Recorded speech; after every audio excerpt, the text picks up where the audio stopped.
Ok, alors, on va commencer si jamais ça arrive un petit peu en cours de route. Alors déjà, je me présente. Moi, je m'appelle Ethan. J'étais étudiant ici il y a quelques années. Et donc, je suis devenu dentiste. Et j'ai aussi ouvert un betrabel d'étudiants comme ça, à Reims.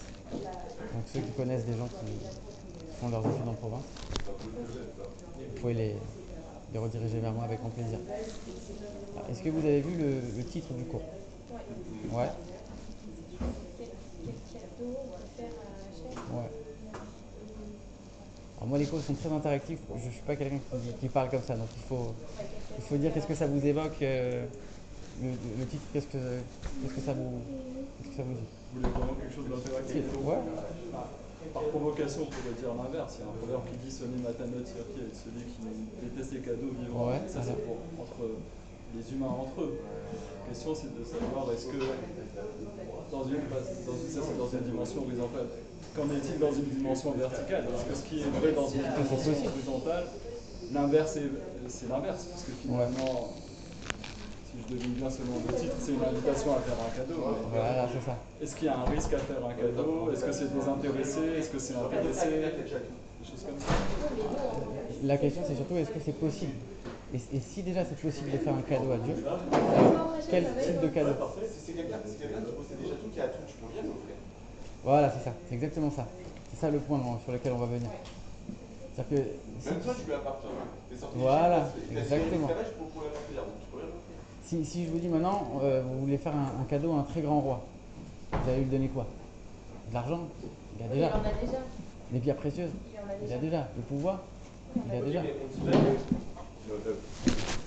Donc, qu'est-ce qu'on peut offrir? On peut rien lui offrir. Et on dit pas que tout est prévu par Hachem, sauf la hiérarchie Shamaïm. Justement, vous voulez vous rapprocher? Ah bah oui, justement. Vous êtes loin là.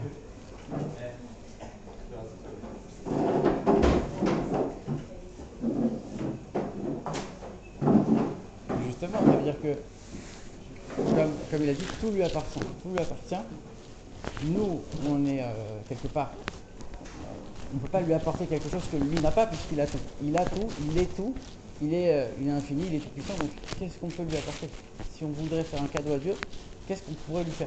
De la même manière qu'un roi très puissant ne peut pas faire de cadeau puisqu'il a tout, quel cadeau on peut offrir à Dieu? Qu'est-ce qui est précieux aux yeux de Dieu? Alors lui il a dit, il y a une chose qui n'appartient pas à Dieu. C'est, alors on va traduire ça un peu différemment, c'est le libre arbitre. C'est-à-dire que Dieu, il s'est mis dans un système où il a donné le libre arbitre à l'homme, de manière à ce que quand on fait quelque chose, on décide. Et c'est nous qui allons décider ce qu'on va faire. Donc, ça veut dire qu'il y a quelque chose que c'est pas lui qui va décider à ce moment-là. C'est quelque chose qui nous appartient à nous, que lui ne peut pas diriger, que lui ne peut pas contrôler. Donc ça veut dire qu'il y a quelque chose en nous que lui n'a pas, que lui ne peut pas avoir.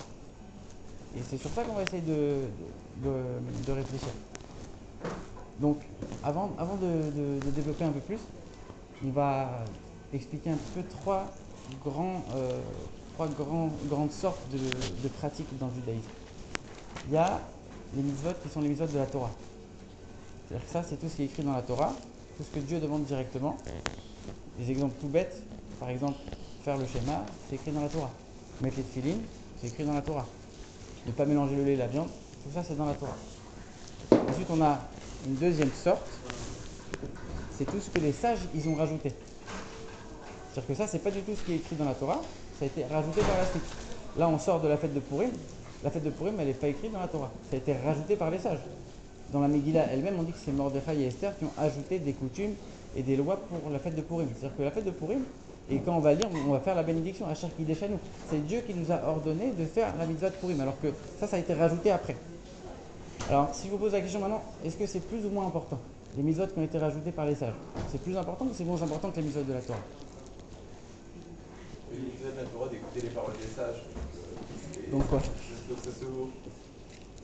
Toi, tu dis kiff kiff. La mitzvah de la Torah, elle est très belle.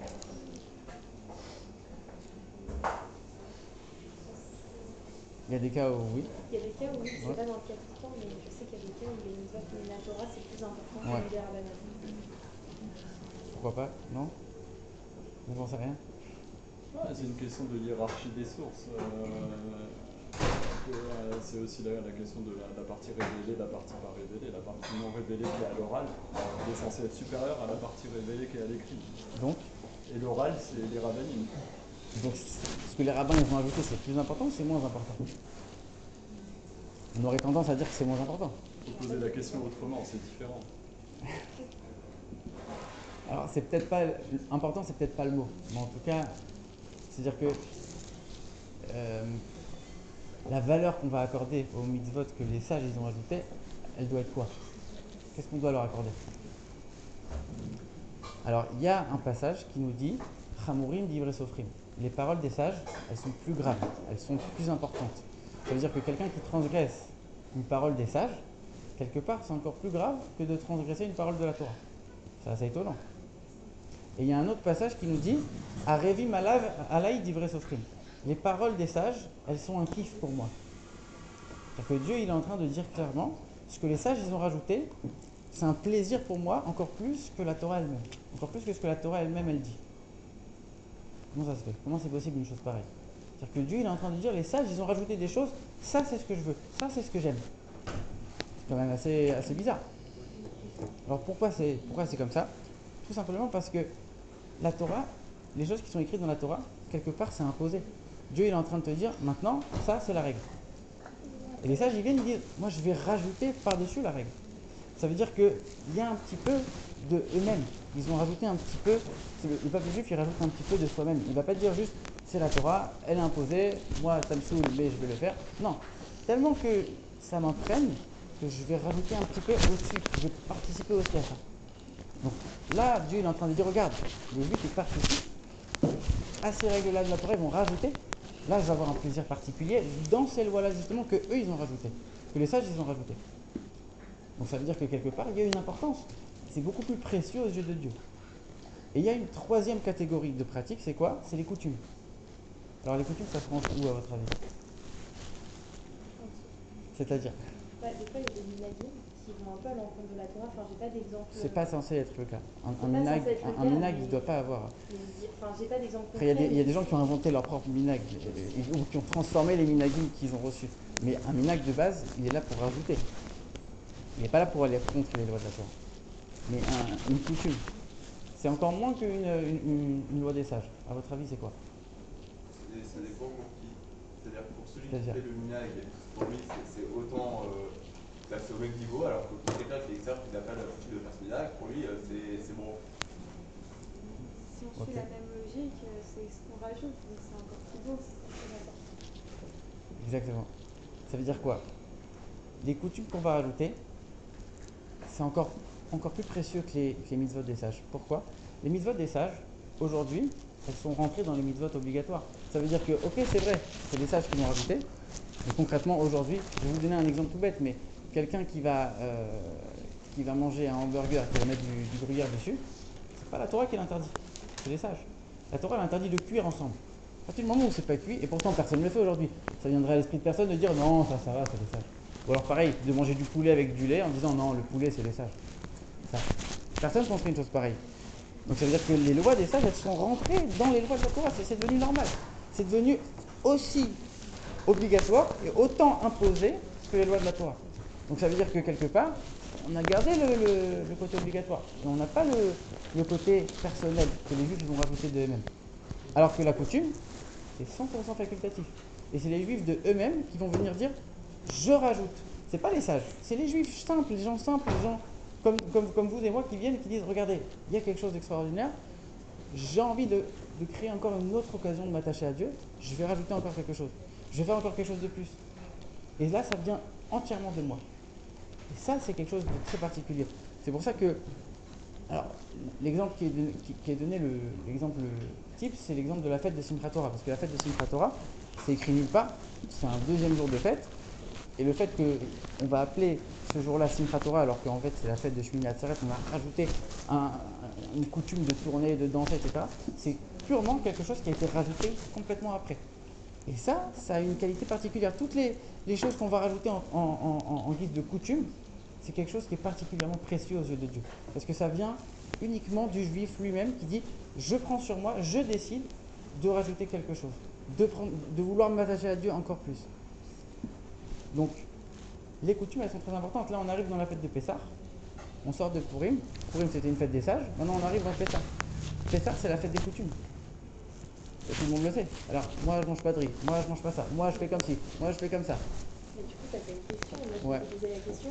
En soi, tout ce qui est Hametz, c'est interdit. Alors, à l'époque, il y a eu cette histoire comme quoi il y avait une famille, donc on leur a autorisé le riz. Mais aujourd'hui, il n'y a plus de raison de. Je sais que c'est un mina qui est resté.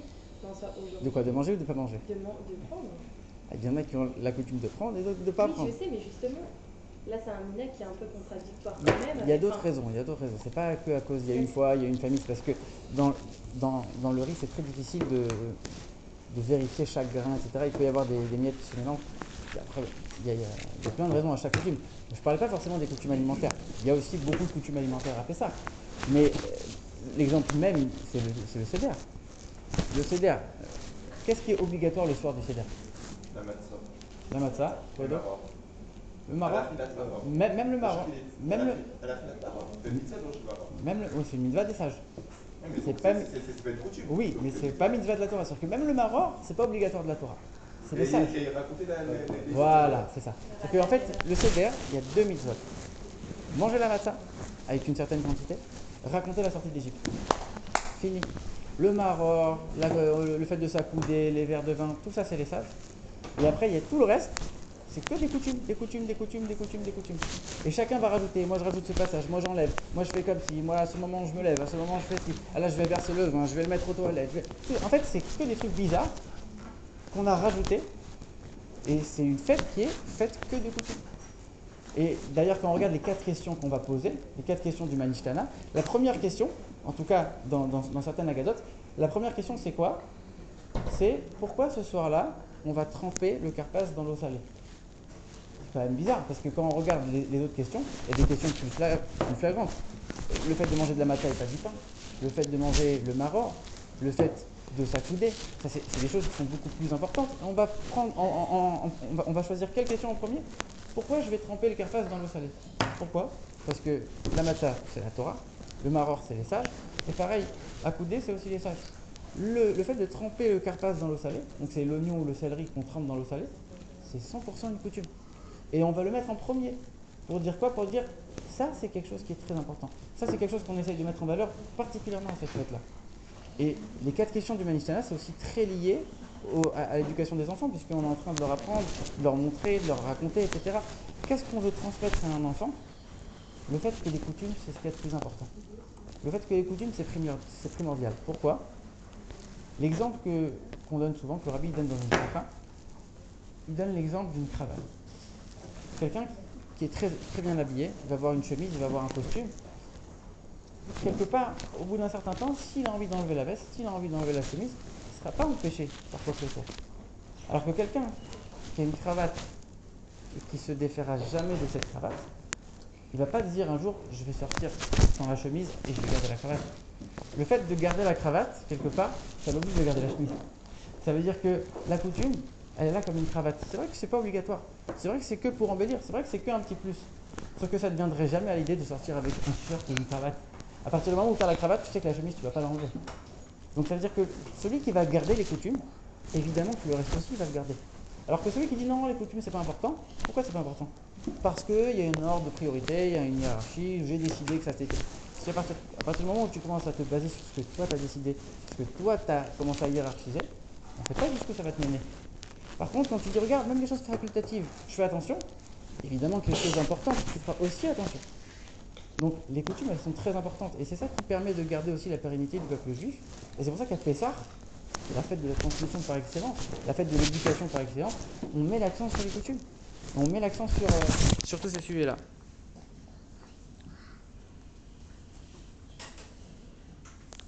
Et alors, c'est aussi énormément en lien avec les parachutes qu'on lit en ce moment. Il y a 2 semaines, on a lu la paracha du veau d'or.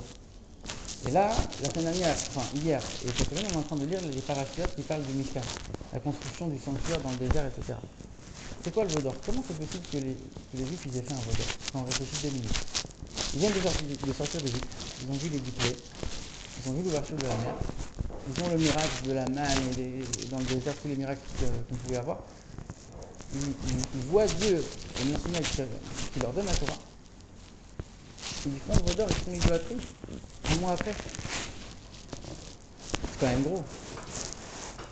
Comment c'est possible d'une chose pareille? Parce que le but, c'était pas de faire l'idolâtrie. Le but, Bravo, oui, c'est la deuxième fois qu'on me donne cette réponse cette semaine alors que c'est pas une réponse évidente. Bravo. Ça c'est une réponse. Je vais pas m'attarder là-dessus, mais c'est une très bonne réponse. Pourquoi? parce que eux, leur but, c'est ils pensaient que Moshe était mort. Leur but, c'est d'avoir un guide, d'avoir un autre guide. Ensuite, il s'est avéré que finalement, il y a l'enfant, il a jeté à l'échour, Très bien, très bien. les montées. Parce que eux, quand ils faisaient ça, ils étaient convaincus que c'était la bonne chose à faire. Ouais. C'est ça que tu dis. Ouais. Très bonne réponse. Bon, moi, en général, je pose la question parce qu'il n'y a personne qui répond ça. Ça fait 2 fois que je pose la question et qu'on me répond ça. Donc bravo, bravo. Mais en tout cas, c'est pas sur cette réponse-là que le rabbi va essayer de diriger la réflexion, mais c'est une très bonne réponse. Personne d'autre a une réponse? Non. Ça y est, t'as spoilé tout le monde. Ça Alors- dépend, il y a le fait que, pour rapprocher ça du fait que quand ils sont sortis, ils ont voulu retourner. Donc en fait, la délivrance, elle se fait par degrés. Enfin, si on lit le texte au sens propre du terme, c'est pas on est sorti et c'est fini. L'esclavage a des échos. Il rappelle régulièrement et s'affranchir définitivement de l'esclavage, c'est pas évident, sans compter que Moshe s'était éloigné, donc ils étaient aussi affaiblis. Et de mémoire, il y a aussi, si je me souviens bien, mais je suis pas sûr, une histoire aussi avec les restes de Yosef, quelque chose comme ça qu'ils auraient utilisé. Donc c'est aussi plus compliqué que ça, mais c'est un autre niveau de lecture. Ce que vous dites, c'est qu'en fait, leur nature première, c'est pas en quelques temps comme ça avec des miracles qu'elle a été changée, elle est revenue. Oui, c'est pour ça aussi qu'il y a eu deux fois le Matanat Torah. Les premières tables ont été brisées. Exactement. Alors voilà, on justement. a eu les deuxièmes. Mais ce que vous avez dit, c'est 50% de la réponse. C'est-à-dire que leur nature, elle est revenue. Pourquoi leur nature, elle est revenue? Pourquoi ça leur a pas suffi? Ça, nous, on va s'attarder sur le pourquoi. Vous avez donné qu'est-ce qui s'est passé concrètement. C'est ça qui s'est passé. Mais pourquoi c'est arrivé? Pourquoi? De quelle manière ça s'est passé? À cause de quoi? Parce que pour changer une mauvaise habitude, il faut 40 ans. Donc, pour qu'on a quelque chose qui est ancré C'est en pas nous, sur ça, non, ouais. ça fait du temps. Ce que tu dis, c'est vrai, mais c'est autre chose dans ta réponse qui va m'intéresser. C'est-à-dire que pendant 40 ans, tu fais quoi? Tu travailles. Tu travailles. Ça veut dire qu'en fait, il faut qu'il y ait une participation personnelle. Eux, ils ont fait quoi? Dieu, il les prend, il les sort d'Égypte. Dieu, il les prend, il leur met la montagne au-dessus de la tête, il leur dit maintenant, vous êtes obligés de recevoir la Torah. Il les oblige. Quand il n'y a que l'obligation, quand il n'y a que quelque chose qui est imposé, c'est exactement comme ce qu'on a dit avec les mitzvot de la Torah qui sont obligatoires et les coutumes qui ont été facultatives. Quand il y a quelque chose qui est obligé, bah quelque part, ça ne rentre pas profondément à l'intérieur de moi. Ça reste quelque chose de superficiel. On m'a obligé, j'ai pas eu le choix, je ne me suis pas investi dans la chose. Donc forcément que quand je ne m'investis pas dans quelque chose, ça ne dure pas. Donc eux, ils ne se sont pas investis, on les a forcés, on les a pris, on les a obligés, je te sors des livres, je te donne la Torah. Mais j'ai rien demandé moi. Donc dès que j'ai eu l'occasion, bah en fait, tous les messages que tu m'as transmis, je ne les ai pas intégrés encore. Je n'ai pas participé personnellement. Le Mishkan, c'est le moment où on commence à voir qu'ils vont donner un petit peu du leur. Ils vont dire maintenant, je vais donner de l'or. Et ils se sont précipités pour dire, je veux donner. Et quand on regarde, quand Dieu il a demandé à Moshe, il lui dit, tu vas prélever telle et telle somme à tel et tel moment.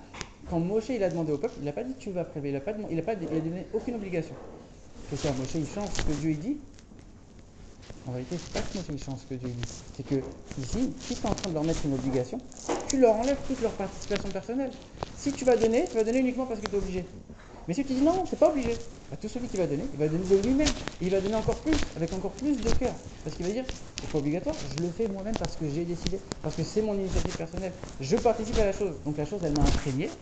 Et donc forcément que ça a intégré beaucoup plus profondément à l'intérieur de moi. Je ne vais pas commencer à faire le contraire le lendemain. Puisque maintenant, je me suis investi aussi dans la chose. C'est exactement ce qu'on vient de vivre avec la fête de Purim. On est à une semaine de Purim. C'est quoi Purim? On nous dit qu'à Purim, les Juifs, ils ont accepté ce qu'ils avaient déjà reçu au don de la Torah. Parce que de la même manière qu'au don de la Torah, on a dit que c'était forcé, ils n'ont pas eu le choix, on leur a imposé quelque chose. Et à Purim, qu'est-ce qui s'est passé? Pendant 1 an, Aman, il a fait le décret, ça a duré 11 mois. Il a pris le décret en Nissan, c'était pour Adar de l'année d'après. Donc il y avait 11 mois avant l'application du décret. Donc pendant 11 mois, ils avaient l'occasion de dire, je me convertis, on n'en parle plus, et je me mets hors de danger.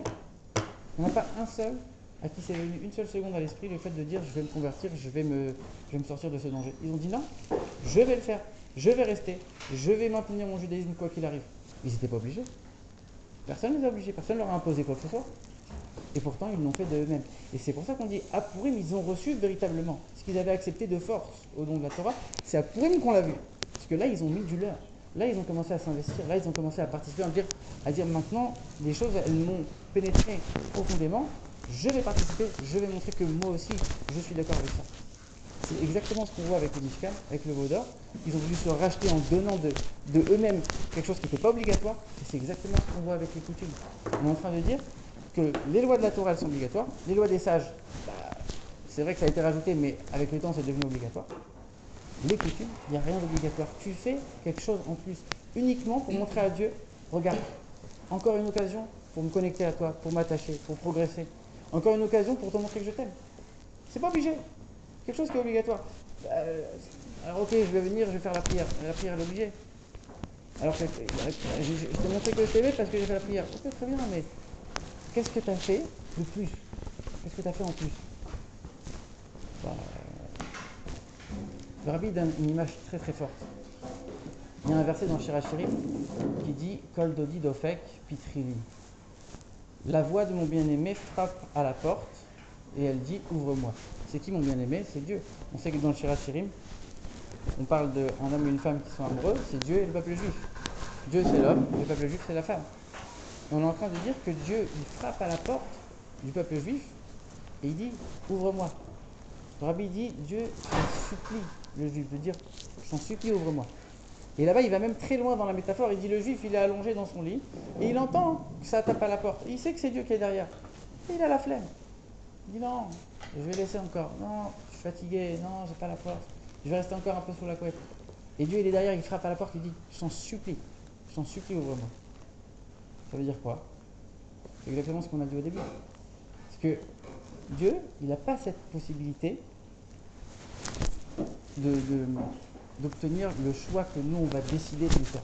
Ça veut dire que chaque choix que nous, on fait, c'est nous qui décidons. C'est nous qui sommes les maîtres. Et quand on fait un choix de faire quelque chose et de ne pas le faire, on est en train de dire à Dieu, je te donne ça. Je te fais ce cadeau-là. Puisqu'on a dit, Dieu, il a tout. Qu'est-ce qu'on peut lui offrir si lui, il possède tout? Ce choix personnel qui ne t'est pas imposé, ça, c'est le cadeau que toi, tu peux donner à Dieu. C'est ce que lui ne pourra pas obtenir sans toi. C'est ce que lui ne pourra pas avoir si toi tu ne décides pas de lui donner avec ton initiative personnelle. Ça veut dire que c'est ça le cadeau qu'on peut offrir à Dieu.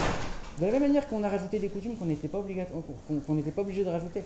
On est en train de dire maintenant, je prends l'initiative avec mon libre arbitre de te donner quelque chose et de t'apporter quelque chose que toi tu n'aurais pas pu obtenir sans moi. Donc le juif il a la capacité d'ajouter quelque chose à Dieu. Quelque chose, alors encore une fois c'est relatif puisque c'est Dieu qui a choisi de se mettre dans ce système, etc. Mais ça veut dire qu'on a la capacité de donner quelque chose à Dieu qu'il n'a pas. Et quand le Rabbi il est en train de dire que maintenant, Dieu il frappe à la porte de chaque juif et il dit je t'en supplie ouvre-moi. Le Rabbi précise, il dit ça veut dire quoi? C'est-à-dire que tout au long de l'année, on a une tonne d'occasions de faire des mitzvot. On a une tonne de fêtes. Et chaque fête, c'est encore une occasion pour se rapprocher de Dieu. Encore une occasion pour se connecter à lui. Et pour dire, regarde, chaque fête, elle est là pour réveiller la profondeur du cœur de chaque juif. Et si je saisis cette occasion, je suis en train de montrer à Dieu, je t'ouvre la porte à ce moment-là. Tu es venu taper à la porte, tu es venu me donner des fêtes, tu es venu me donner des occasions pour me connecter avec toi. Mais je vais ouvrir la porte. On a une seule chose à faire, c'est ouvrir la porte. Dieu, il vient, il frappe, il te supplie. Il ne peut pas ouvrir la porte à ta place. La seule chose que nous, on doit faire, c'est se lever et dire maintenant, je vais choisir de te donner quelque chose. Donc voilà, qu'on puisse se préparer encore à Pessah et avoir cette prise de conscience que chaque chose qu'on peut faire, c'est un cadeau et c'est quelque chose qui est inestimable aux yeux de Dieu. Voilà,